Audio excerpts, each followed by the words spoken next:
Welcome back to the Better Way podcast brought to you by RNG Insights Lab. This is a curiosity podcast where we ask, there has to be a better way, right?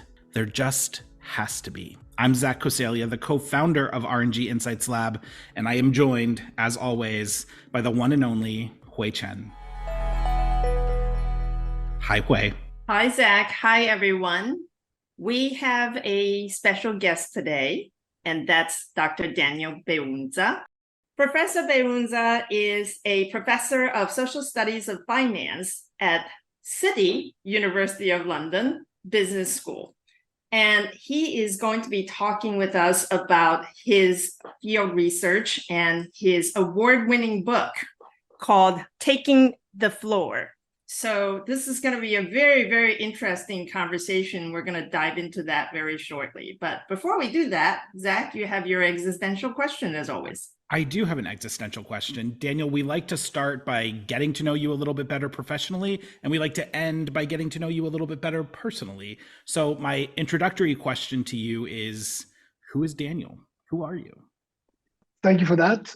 I guess my job has turned me into something of a professional outsider. I'm an academic. I am a Spanish-born, US-trained business school academic in London. But for my research, which is what I spent most of my time doing, I hang out in places where I traditionally don't belong. And these are trading floors, financial data organizations, exchanges, alternative investment companies. And so I guess I am just used to hanging out with strangers. I want to start by talking about your research and talking about your book. And obviously we're going to delve probably pretty deep into both. The full title of your book for folks that are looking for it is Taking the Floor, Models, Morals, and Management in a Wall Street Trading Room. And you start the book by really identifying the fact that this is a 2-decade labor from sort of beginning your research to ultimately publication. Tell us about what inspired you to look at, as we just said, models, morals, and management in a Wall Street trading room. My motivation for starting this project, and this is back in 1998, so a long time ago, I was a graduate student in New York City. I was doing my doctoral studies in New York University, and I was living in a very inexpensive graduate student residence in the Upper West Side. Every day, I would come down to my business school, taking the #1 train. Back then, the Twin Towers were still in place. And halfway down my commute, I would then glance to my right and see them. And at night, see them again. And that prompted thinking on my end, wondering what was inside. And that then led me to wonder about the financial industry and its place in New York City at large. And I decided that this was a world that I wanted to understand from inside. So sort of like go inside those towers, go through the facade, if you will, and then understand the life of those traders that were inside the towers. And so that's what set off the project in the first place. So the project involved what you refer to as ethnographic study. As a reader, I see that involved you basically embedding yourself on the trading floor, having lots and lots of conversations with various people in the organization. So tell us, what is an ethnographic study, and what did it look like from your perspective when you were doing it? Ethnography is a very specific technique that was initially developed by anthropologists in the UK to deal with the distance, the cultural gap that existed between their culture, their location. The realization that anthropologists arrived at is that you cannot understand people at a distance without being there with them. And so the ethnographic technique relies on fieldwork. It relies on living among the natives, but it also relies on a very specific mindset, which is paying attention to those things that surprise you, that contradict one's own preconceptions. So while most of my colleagues in the world of business schools are busy trying to confirm the hypothesis that they think up and then test via quantitative analysis, whether it's regression or experiments, ethnographers go out there in the world to challenge themselves and their preconceptions. I love that. You say that your work doesn't start with a hypothesis. You're starting, one of the words we love most here is with curiosity.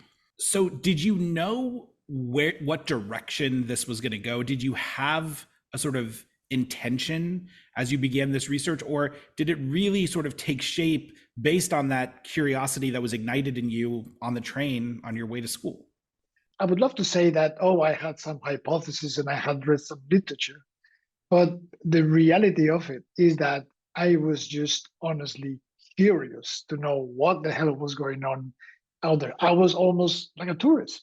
Now, as I made that decision to then study the financial sector, then I realized that there was some work in the social sciences outside finance and outside economics and outside even behavioral finance that spoke about the role of social relations on, say, a stock exchange.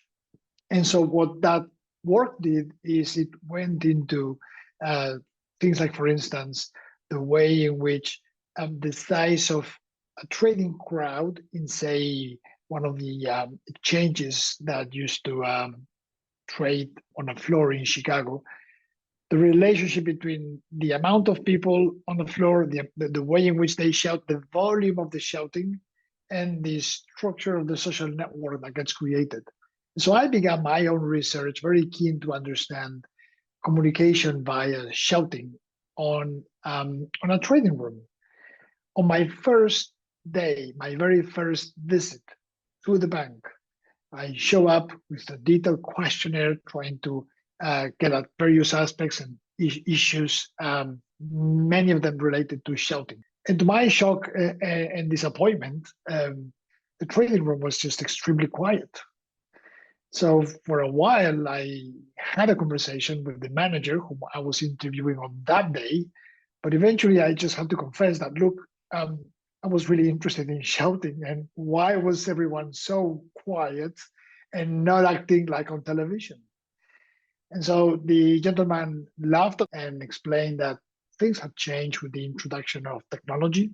At the time, it was not really the internet, it was Bloomberg terminals, which then made the communication of information something that travels on screen as opposed to via the mouth. And so that trading floors had radically changed because of technology.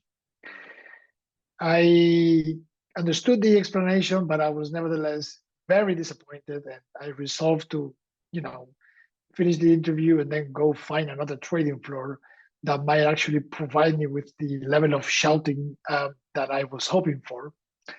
But eventually I realized that actually, no, I really had to go with that surprise, that unexpected finding, and then really investigate the ways in which technology was reshaping finance, the way that traders did their job, plus the way in which social relations were mediated.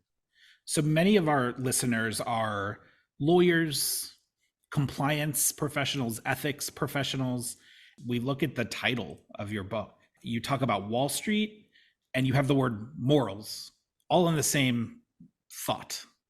Tell us at a high level about sort of the connection between morals and Wall Street, where I think for a lot of people that may seem like disconnected concepts. I would completely expect that, but this is the story of how I got into this. I finished my first ethnography of a Wall Street trading floor. This was a 3-year intensive project. I began to publish a few papers, won a couple of awards, and then I got hired by Columbia University to teach at its business school. I had been there for a couple of years when suddenly the September '08 and the bankruptcy of Lehman Brothers came along. And the press was full of these extremely damning headlines, these unethical traders and bankers. And my colleagues were just very keen on understanding my perspective of this because they knew I had been doing field work there. And so, Daniel, what do you think about this whole mess going on Wall Street? And the thing that shocked me the most is that I couldn't say anything to that because the world that I had seen was not a world of excesses and opportunism and problem. It was a world of people who were, yes, ambitious, but at the same time worried about, doing the right thing. And so I realized that I had seen a very unique sort of like ethical landscape within Wall Street. And eventually I understood that, in fact, this was not by coincidence, that the manager of the trading floor that I had been following for 3 years had, unbeknownst to me, been engaged in a major reform process to address the ethical standards in the trading floor that he was managing. And that, in fact, unbeknownst to me again, I was part of that whole adventure because it suited him to have someone there documenting what was going on. And so I realized that I had to go back to my field work, not with an eye to understand the models and the traders and the tradings and the detail of the derivatives pricing, but rather to understand the moral foundations of that organization and to better get a sense of what can a manager do to affect things on a trading floor. You mentioned in your book that compliance interventions had often happen at the symbolic level, speeches, workshops, breakout groups. And you say, quote, such initiatives run the risk of proving too general to have concrete bearing on trading practices. In addition, attempts to instill different values in bank employees overlook the fact that values are not easily internalized and that values are not a particularly powerful determinant of action. Furthermore, because norms and values are not often shared among most members of a collective, organization-wide initiatives led by compliance or other departments may prove too generic to affect change. End of quote. Now, tell us a little more about what that means. I think that targeting values is an attempt by divisional functions to influence employees. But what they really are trying to do is make up for the fact that direction of influence is not running alongside the main axis that exists in organizations. Organizations are a hugely powerful beast, and the way that they function is the hierarchy. And so what your boss does or says is, of course, of huge significance. What other people do or say is of some significance, but it's got nothing to do with what your boss does or says. So I think that one of the complexities in the current bank culture agenda is that in many ways it is addressed at corporate functions, whether it's HR, compliance, risk management, while the most powerful form of influence in an organization is the manager-subordinate relationship. So what I saw in my book is the hectic attempts of a manager at getting back the authority and the ability to shape his employees, oftentimes by warding off the attempts by other divisions, such as in the case that I studied, risk management. So the idea that you can influence values, I think that is perhaps problematic. I'd love it if you could put a little bit of a finer point on this, because I think that the culture discussion often does today turn to organizational values. what are the things that we value, whether it's trustworthiness, respect, excellence, personal accountability, etc. Are you saying that your research suggests, and the research of others is suggesting, that we shouldn't be focusing on those values, or that we shouldn't be focusing on those values to the exclusion of behaviors? Perhaps are you maybe saying that there is no such thing as an organizational value, that there are so many different cultures within an organization like a modern day global corporation that it perhaps is meaningless to think about what is the organizational culture of 100,000 person organization or spread across the world. So I actually think that the two of you have made extremely valid points. I think that people respond to their own values. I think that addressing culture also needs to look into norms. So, if values is this sort of like general internalized direction for behavior, norms, especially informal norms, are really the set of things that constrain behavior. So in making sure that organizations do not blow up as they did in the financial crisis, or do not generate the type of opportunistic behavior that became apparent with the LIBOR scandal, norms are an extremely important component. And these are different from values. These are things that people won't do because of ostracism, or because they just think it's wrong. But different people can have different values and yet adhere to the same informal norms. One of the themes that we've had on this podcast is this idea that there's a desire, there's sort of an instinct at times to try to reduce to a thing, to try to take the reductionist view, because there's comfort in that. And I think that what we increasingly are finding from talking to you and talking to others is that culture isn't one thing. It's not just values. It's not just norms. It's not just behaviors. It's not just about the ways that we interact with each other. It's not just about the organization. It's not just about the people. It's about all of these things and so much more. It's an incredibly complex concept. I mean, would you agree with that, first of all? And if so, what are we to do, and what are our listeners to do as agents for shaping culture when it is as complex as it seems, at least to me?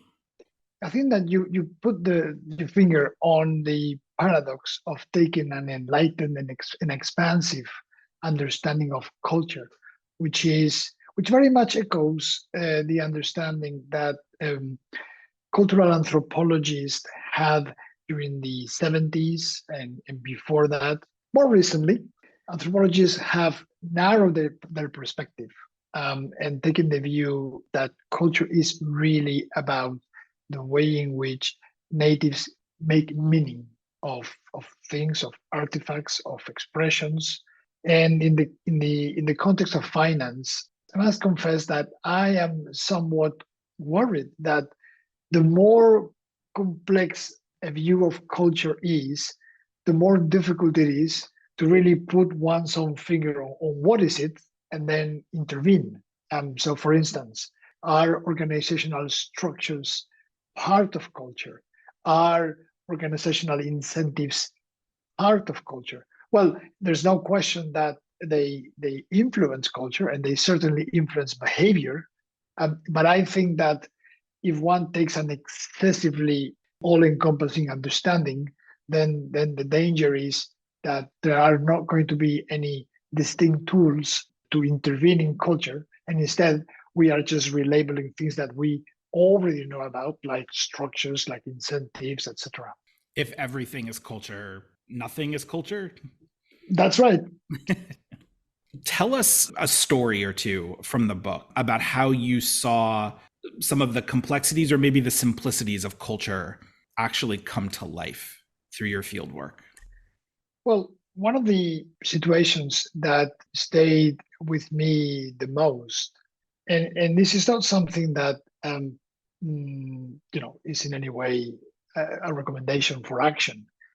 But there was an instance where the manager of the trading floor was challenged by one of the traders, by the top producer of the trading floor in that year.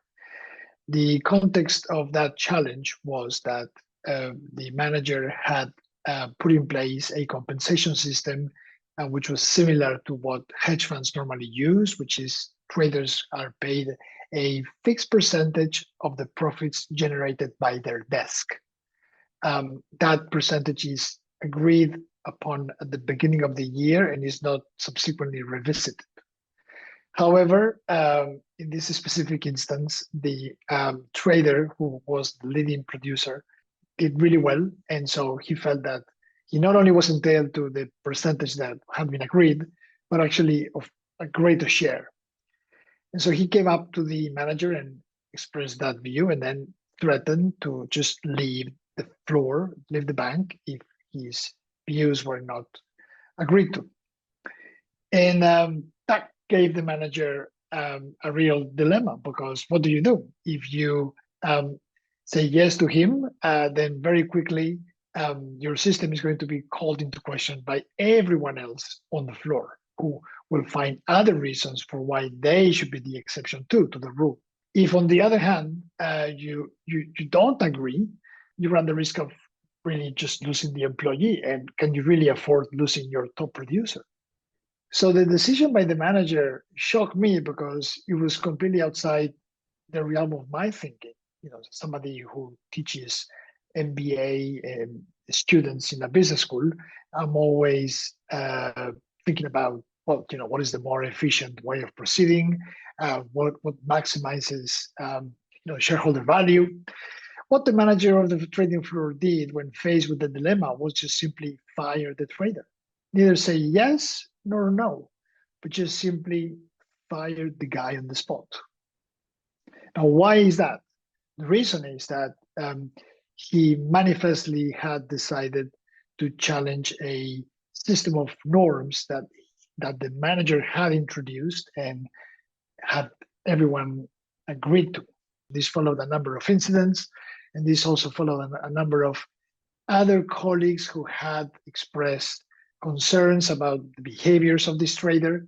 So this was not some sort of like rash decision made by some sort of like, tech captain, but it was a radical decision. And it really, I guess, taught me that sometimes managing culture really entails leaving money on the table.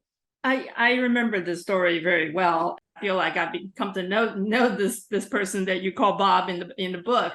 Is this somewhat of an unusual character as far as Wall Street goes? And it goes to a greater question about ethnography, that it's a lot of storytelling that you're doing.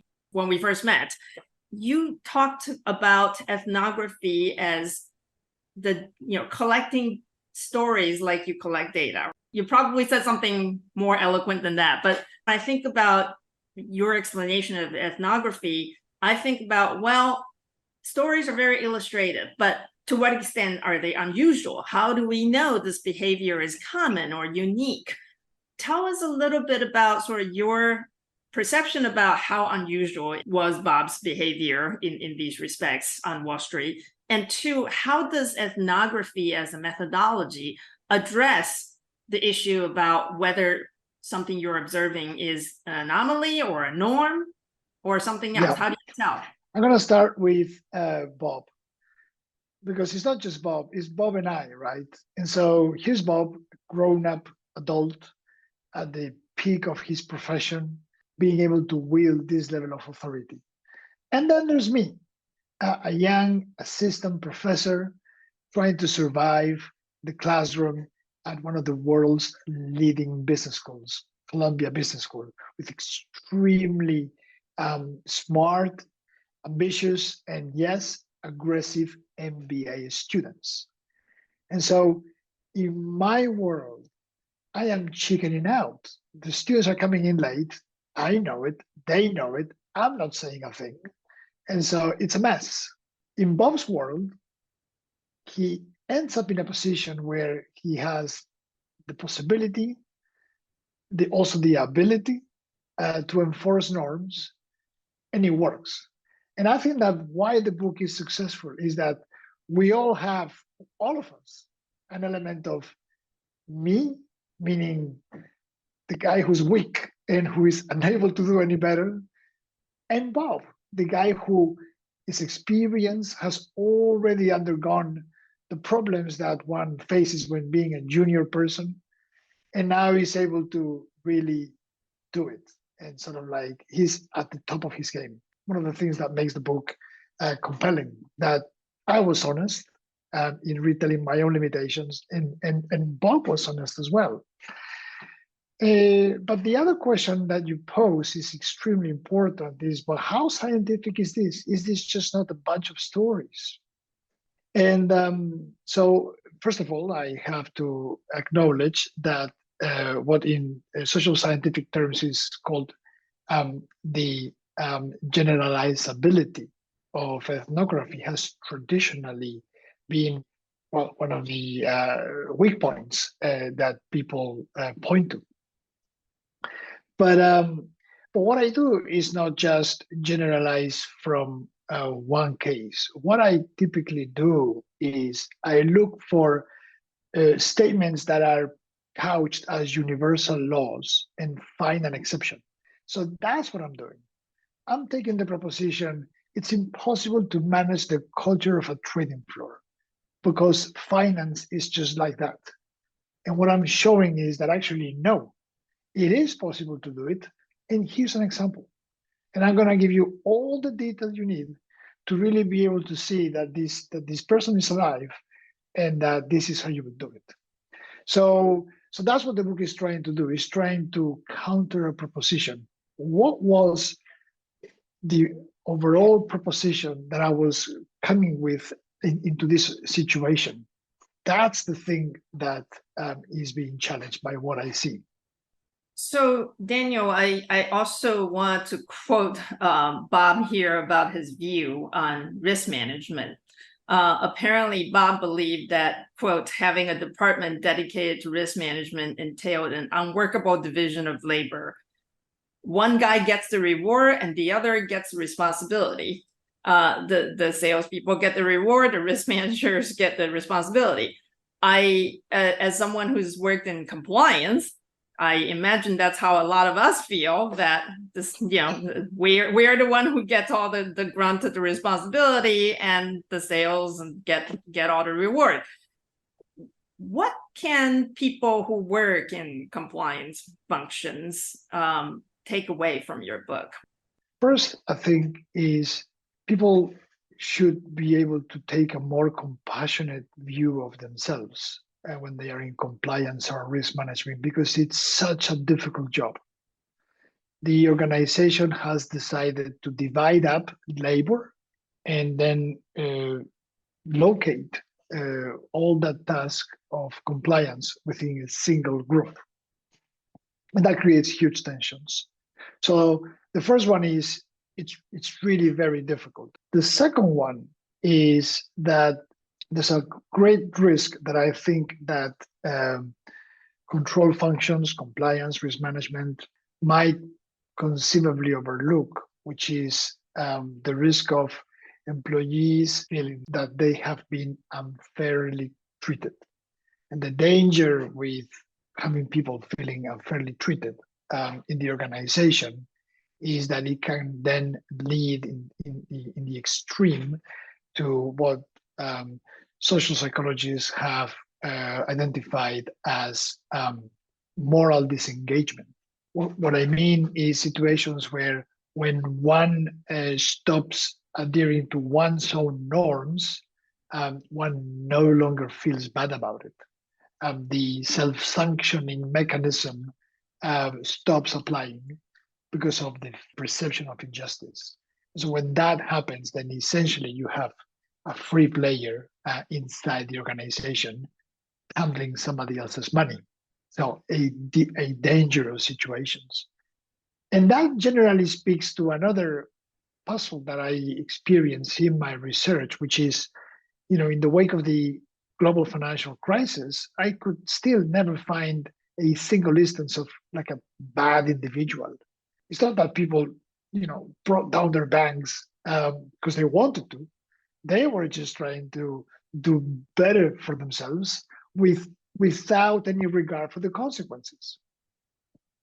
So I think that a blunt application of control tools creates a danger of moral disengagement, and that's something that perhaps should be more taken into account.